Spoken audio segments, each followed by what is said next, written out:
Stockholm'dan hammalarga otluk salamlarımni yollayman. Qanday ahvalinglar? Hammalar yaxshi turibmisizlar? Mening yana bir qitimliq sayat vlogimga hoş geldinglar. Men bugundan boshlab 3 haftalik yozlik ta'tilga chiqdim ishimdan. Shunlashqa bu 3 haftani yana Stockholmda o'tkazamdim-da. Liq sayat o'rinlashtirdim. Yevropaninki sharq tarafdagi davlatlarga bormagandim texi. Shu davlatlarga berib, ko'rib, aylanib kelmoqchi. 5 davlat, 7 shaharni o'rinlashtirdim. Liq 3 haftam shu 5 davlat, 7 shaharni aylanmana.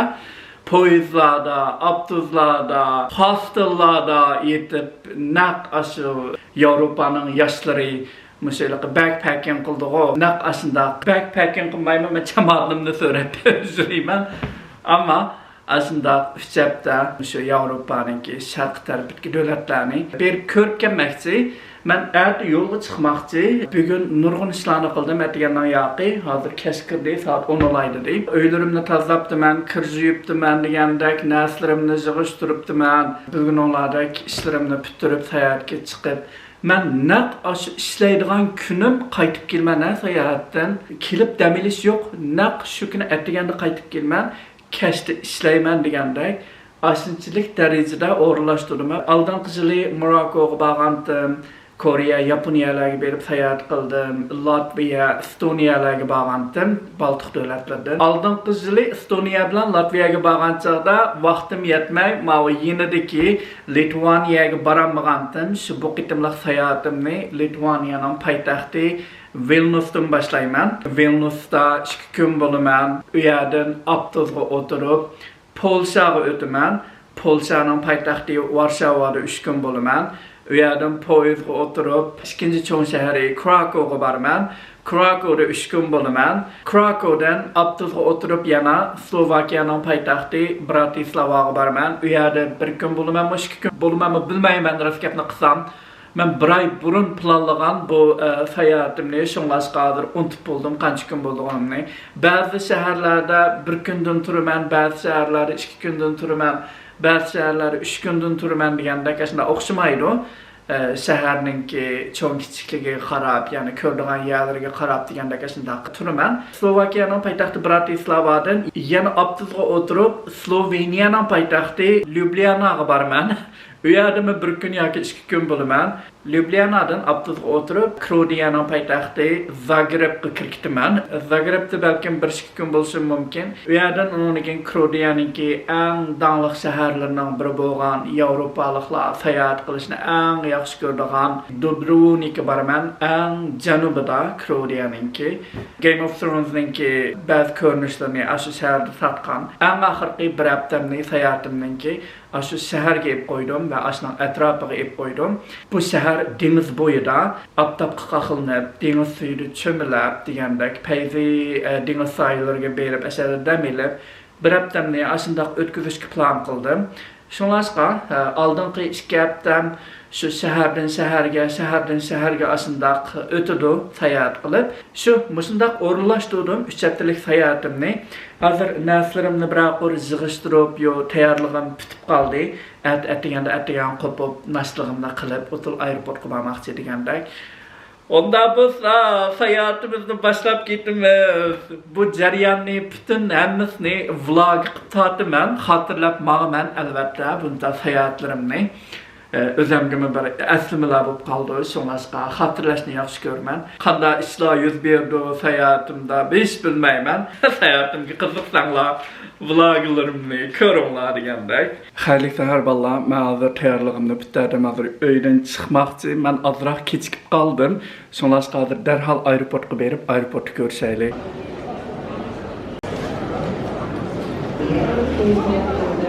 Balım mən hazır aeroportga keldim. Stockholmdan Vilniusga uçsanız 1,5 saatda barsızkən. Çaqqan vermizkən. Telefonumningki toku qaçılaydiganilik saat jorni ammapdı mən etdigan öydən çıqqan çağda. Amma çamadınımdan içində yana bir ekstra bir sabah mən matixi xiyalımda aeroportga kelib məyərdə telefonumga toklarını qaçılap yox. Ketmən dep oylağandım. Bugün dehşet ısıq 33 gradus Stockholmda. Avropanınki en ısıq vaxtında seyahat qılğan buldum. Çık uzun işten ondan aslan aldım. Sapı qısıq iştenlerimni, manda köynəklerimni ipmandım. Keldim. Valla mən səy çaqçaqımdım. Mən Vilnius'nınki aeroportunu göz qoyayım. Kiçikligini görünləməm. Valla mən Vilnius aeroportundan çıxdım hazır. Görünləməm mavi poyuz stansiya qayat gedənlər. Bir gayri bir yerlerde bir kanda resmi bir mi adam mı yok mu yerde? Böyle poyuzluk çıkırlarla yok mu bir yerde? Bir men özden poyuzdan sakit var mı? Aeroportun içine göz alma kiçik yanlarına bekli duyuldu. Ben kilib aldım kendimdeki bolsa Vilnius'nınki merkezi poyuz stansiyadır. Poyuz stansiyasından çıktım ben. Şunda yakınki aeroportga qaranglar poyuz stansiyasiga 10 minutga mı yetmagan vaqt kelib bo'ldim ben shahar markaziga. Poyuz bileti qancha kadanglar? 1 euro. Acayip azana. Sonrasqa poyuzga kelinglar aeroportdan kelib qolsanglar. Dehshat siqqan. Ondan sonra menib shaharning ichini ko'rib, yataqimga ketaman degandak. Yataqqa borganchalik ko'rishaylik bo'lsa. Valla mən hazır yatqımga keldim. Mana kirib beshimga og'riq tushib ketdi meniki. Men tepib kelgach acayip nachar bir yataq optiman. Bundan nachar yataqni men yetib baxmagandim. Vəhşi kitakchilik bir yataq ekan. O bir nesi ichida deb men rasmda ko'rgan chog'da o bir nesi ichida bilmayman, ichida ko'rdimmi, teshida ko'rdim bilmayman, ammo men uyning ichida o bir nesi yo'q ekan. Ayaqda opchi monchxonasi, opchi obini xondirayam sashtiribdi. Ishga kecha qanday o'tkazma bu yerda. Nimiz qilma hozir bo'ldi. Qaqshig'inim bilan men beka reallikni qabul qilay. Men qaqshig'inim bilan pulimni qaytarib bermaydi. Başqa yataq tepib chiqday desammi. Shunaqqa reallikni qabul qilib 2 kun chidab mishada turgan gap amal yo'q. Hozir nimiz qilmoqchiman? Sirtki kashik tamoq yeb degandek undan keyin qaytib kelman. Qaytib ketib dam olman, bugun arlamayman. Erta bir kunim bor, shunaqqa erta bütün bir kun arlayman. Yataq nachar bo'lgani bilan, ammo eng shu markazda ekan, shu Koni shaharning o'rtasida ekan.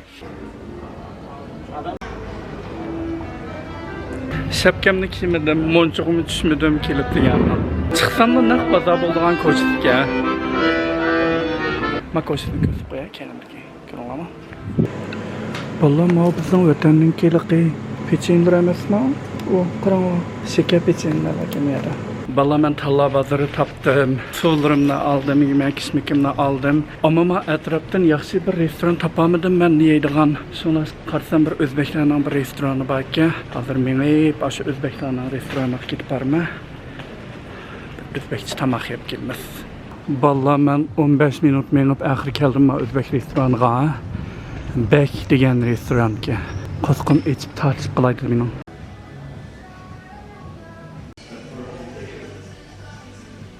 Bekni çağırıp diye bugünkü bir günüm. Til bilan tasvirlab bermayman.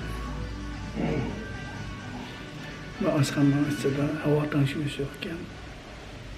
Terib pishib qolaydi, dehshat issiq ekan. Tamg'imni yeb, hozir qachaman. Mening savonim chiqdi. Vallah. O'xshagan chiroy. Vekşi peyfke ama.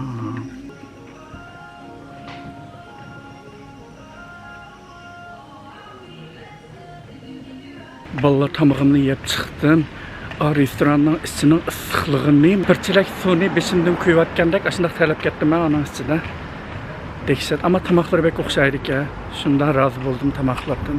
Balam hazır yatqım qaytib kelib, soğuk vaxtda bir juynu, şunda bir rahat edemem. Hazır yatmaqçı, hazır saat 11 oldu. Cumhuriyet gapnısam qandaq qıp 11 olub ketdi. O Özbeklarning oshxonasiga berib kelishli 11 olib ketdi dedi. Ertadagi vlogimda ko'rishaylik. Erta haqiqiy arlaymiz Vilnusni. Bir kunim bor degandek. Erta ko'rishaylik. Xayr xo'sh. Xayrli sahar balla. Turvatgan xastilimninki ma voylusni ko'rsatib qo'yay kunlarma qo'tarligini. Koni shaharning ichida bo'lg'ashqa qo'tadir. Hastalığın içinde tuttum. Vilnus'taki tuncu günümlük vlogumda hoş geldinler. Muş yatkımdan yenidiler. Sanatkarlar kurgan Uzupis Republic dep bir rayon bakken. Sanatkarlar devlet kurup muş rayonun içine özleri bizlep degandek. Hazır muş rayonga kirip misani arlıp etip onunkin başka yerlerge bağmakçı degandek. Uzupis Republic dep yazılık Mona Lisa'nınki resim bakken ya da.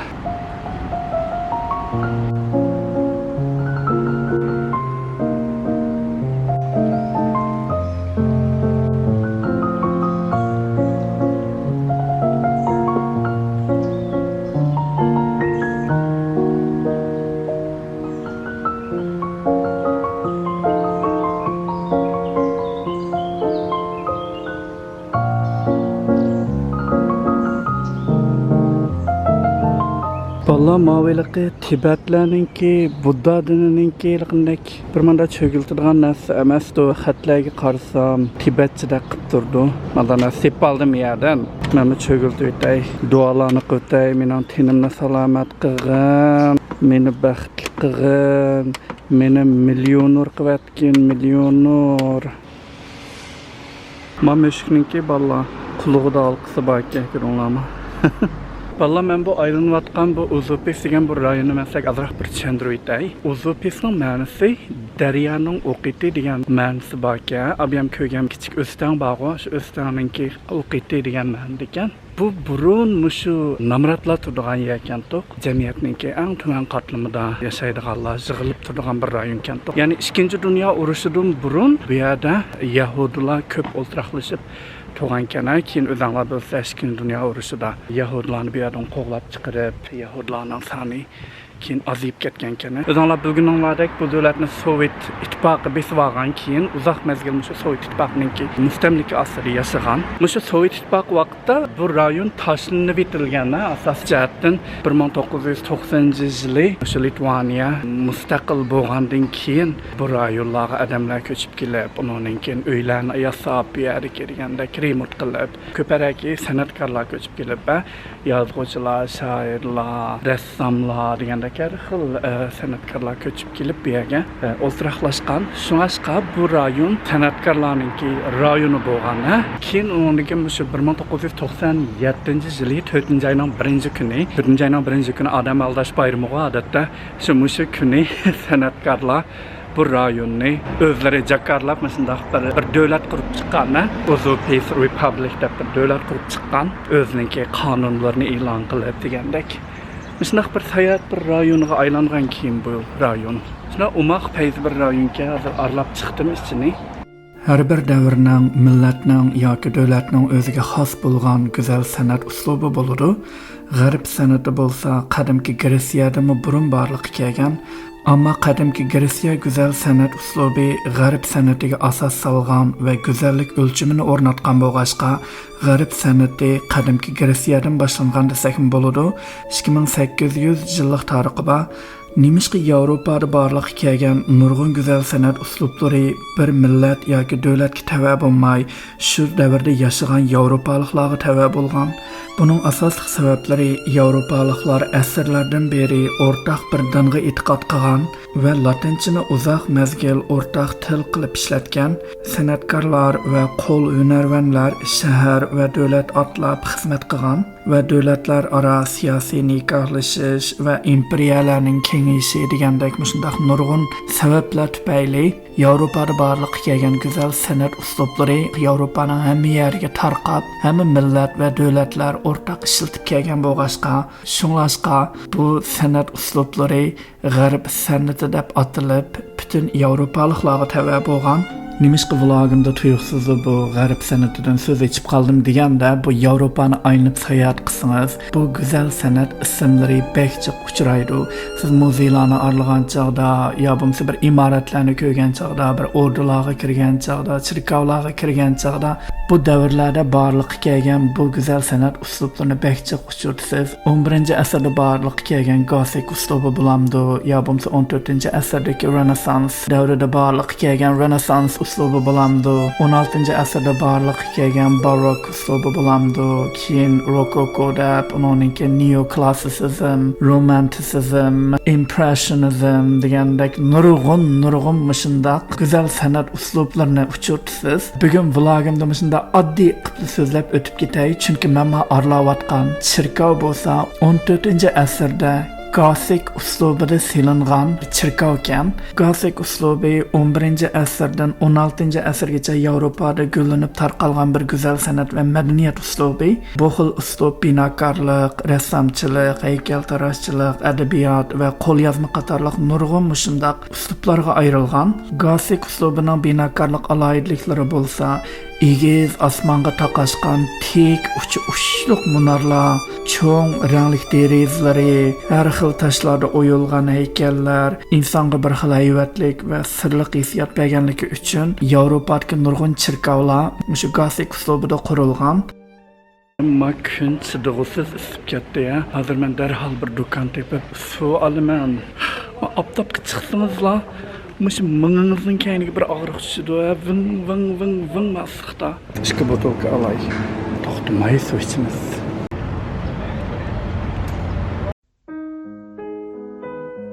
Litvaniyaning tarixi nihoyat qiziqarli. Tarixda u bir kichik Baltik qabilalaridan Yevropadagi eng chong davlatlarning biriga aylangan, keyin mustaqillikni yo'qotgan va oxirida uni qaytadan qo'lga keltirgan. Baltik qabilalari bo'lsa, Baltik dengizining sharqiy janubiy qirg'oqlarida yashagan. 12-asrning o'rtalarida bu qabilalar Mindaugas ismli bir hukmdorning rahbarligida birlashgan. Mindaugas 1253-yili Litvaniyaning tunji podshohi bo'lgan va tunji Litvaniya davlatini qurgan. Keyin Litvaniya nihoyat tez taraqqiy qilgan va kengaygan. 1385-yilga kelganda Litvaniyaning hukmdori Jogaila Polsha xonisi Jadviga bilan to'y qilib, Polshaning podshohi bo'lgan. Shuningdan boshlab Litvaniya bilan Polsha yaqin ittifoqlashib, 1569-yili Polsha Litvaniya o'rtaq davlatini qurgan. Bu davlat ayni vaqtda Yevropadagi eng chong va eng ta'sir kuchga ega davlatlarning biri bo'lgan. Ammo Litvaniya o'zining ba'zi qonunlarini va davlat organlarini saqlab qolgan. 17-asrdan 18-asrlarga kelganda bu o'rtaq davlat ichki siyosiy masalalar va kuchli qo'shni davlatlar bilan bo'lgan urushlar sababli ojizlashgan. 18-asrning oxirida Rossiya, Prussiya va Avstriya bu davlatning zaminlarini o'zaro bo'lishib olgan. Litvaniyaning ko'p qismi Rus imperiyasining bir qismiga aylangan. Birinchi dunyo urushidan keyin Litvaniya qisqa mezgil mustaqillikni qo'lga keltirgan, ammo 1940-yili Sovet ittifoqi Litvaniyani ishg'ol qilib o'ziga qo'shib olgan. 1941-yildan 1944-yilgacha Nazi Germaniya ishg'ol qilib olgan. 1990-yili 3-oyning 11-kuni Sovet ittifoqidan ayrilib mustaqil bo'lganligini jakarlagan. Ayni vaqtdagi Gorbachev Sovet hukumati buni qabul qilmagan va 1991-yili 1-oyning 13-kuni Sovet armiyasi Litvaniyaning poytaxti Vilnusda harbiy bostirish ilib borgan. 14 odam o'lgan va 100 dan ortiq odam yaralangan. 1991-yili 9-oyda Sovet ittifoqi rasmiy Litvaniyaning mustaqilligini e'tirof qilgan.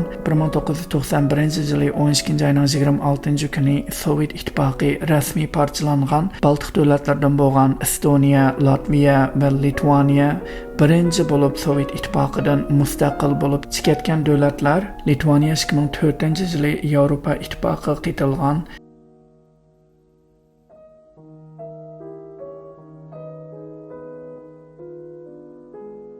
Ayni vaqtda podshoh mushu uylarda xizmatlarni qilgan, podshohning bolalari, nevaralari, chavarlari mushu uylarda o'ynagan. Tarix degan ajoyib. Bugungi kunga kelgan chog'da podshohning uyi muzeyxona bo'lib, men minib yurayman shu podshoh mangan shu uylarida. Ballam Mavu Xon ordusiniki eng tepida bir towersi borga, mishadan Vilniusninki shahar manzarasini ko'ralaysak 360 gradus.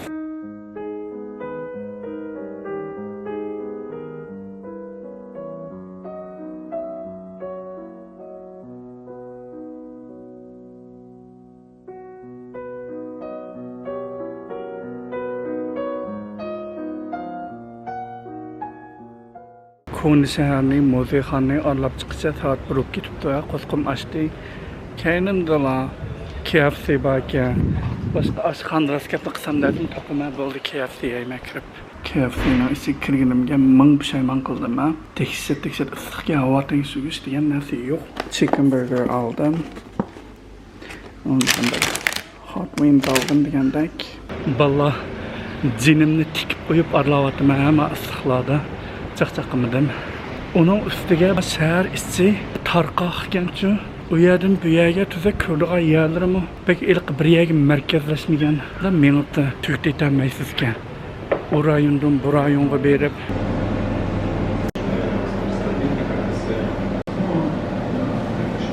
Ertegen ağam iki buluk suyumni içib töküp oldum. Qahvaxonaga kirdim. Vallahi men bizden Stockholm'da adam azmikin desem, Vilnius'da Stockholm'da mı azken adamları? Qaranlık ko'chalar qop-quruq. Bunda yaz vaqtida sayohatchilar mig'mig bo'lmamdi bu koni shaharning ichiga ustiga. Odammi yo'q qaranliq. Xuddi butun bir shahar bir damilishga chiqayotgandek shunday hissiyat berdik ya.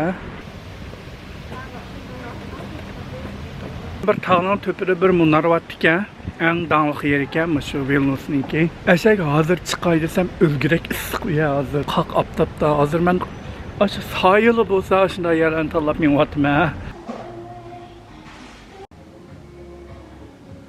Balama dukandan yana amber aldım. Aldan qitim Estoniyadan amber algandım. Azanki amberlam yerda 10 euro aldım mani.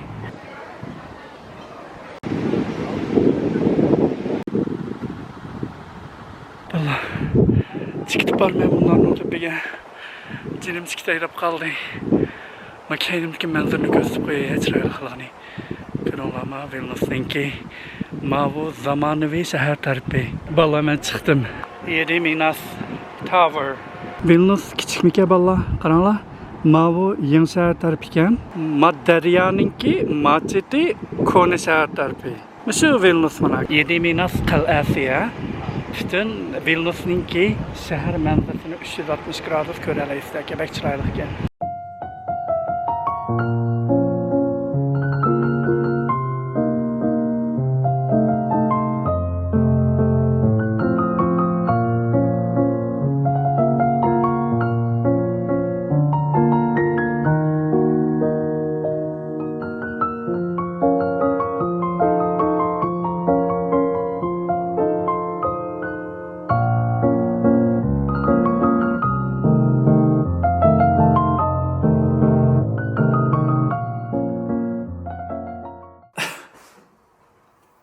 Ben bütün seyahatlerimni tugitib uyimga qaytib kelganimga naq 3 hafta bo'ldi ya. Nimishqa Vilnius seyahatimning oxiri yo'qsa tugidi. Chunki Vilniusda toza o'sha 40 graduslik issiqlarda aşağılık Gediminas qal'asiga chiqib ashar vlog tortayotgan chog'da aparatim qo'limdan tushib ketib, bütün layli buzildi. Mushu aparatimni o'ngishtish uchun ko'ngillardek yıllardan beri vlog tartib kelayotgan aparatim buzildi. Adat aparatni assam aldı avtomatlik o'zi kirib chiqadichu.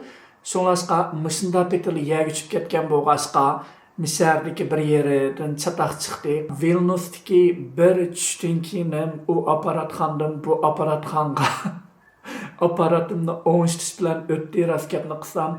Onunğa basam oңşayanmaymiz deydi. Bununğa basam aparatın bir hafta vaqt ketidi oңşaydigan üçün dep aşna deydi. Yana birsiga basam biz bu aparatın Canon'ninki şu baş dokunuğa evetimiz bir neçe hafta ketidi oңuştuş üçün deydi. Aşna qılıp oңuştuşqa qattiq ko'zim yetmedi. Çünkü men ertesila Polşaga qarab yolga chiqaman. Ertesi Polşaga bardim. Varşavadagi birinchi kunimmi aparatxonalari o'tdi. Polşada yeni aparat aldım. Amal yok. Çünkü bu qitimliq sayahatimda 7 shaharga boraman. Vlog tartib xotirlash men uchun bir ahamiyatli bir ish bo'lganligi uchun amal yok. Yeni bir aparat aldım. Bu qitimliq sayahatimdagi bir nim deymiz ortiqcha bir chiqim bo'ldi. Mening planimning sirtidagi sayohatda siz plan qilmagan shunda ishlar doim yuz berdi. Planimning ichida yo'qdi bunchalik jiq pul xashlab yeni aparat elish vlogimning keyindeki kısımlarının hammasini şu yeni aparatimda tatdım. Bu qitimliq sayohatimning boshlanishi shunchalik nachar o'tdi raskapni qilsam qat'iy men o'ylagandek, men plan qilgandek mamnidi. Buning asosiy sabablari biri Havarayı dehşet Yevropaninki en ıssiq vaqtlarda başladım sayohatimni. Stockholmda 31-32 gradus bolsunmu insan chidug'idek bir issiqlati. Vilniusga kelsam 40 necha gradus. Tuyuqsiz shundaqilqa bir issiq havoning ichiga kirgashga deymiz butun vujudim bu issiq ko'nolmay shunchalik qiynaldim. Yana bir sababi yatqim qat'iy yaxshi bir yataq ololmabdiman. Yatqimning ichida havo tengsugish yo'q biriga. Yana biriga yataqdan chiqsamla ikki chetidala ikki yataq, shundaq 3 yataq bir yerga joylashgani. U yataqlarning ichidagi insonlar raskabni qilsam soat 2-3 aşı yerim kechagacha paransilib biriga yataqim yaxshi emas, yana biriga havoyi issiq, uning ustiga aparatim buzildi degandek. Muşu sebepler tüpeyledim. Qat'iy bir yaxshi sayohat qilolmadim Vilniusda raskapni qilsam. Bardigan yerlarni asos jihatdan ko'rdim, ammo shundayliq bir huzur ichida orlayolmadim Vilniusni. Gerçi sayohatimning beshi nachar boshlangan bo'lsa-mu, ikkinchi kundagi sayohatlarim bek payzi o'tdi. Haqiqatan bek pichat bir sayohat qilib keldim oxirsida. Onda bo'lsa bu qitimliq Vilnius vlogimni misal oxirlashtiray. Kelarki qitimliq Polsha, Varshava vlogimda ko'rishaylik. Hammanglar umid bilan yashanglar. Xayr xo'sh.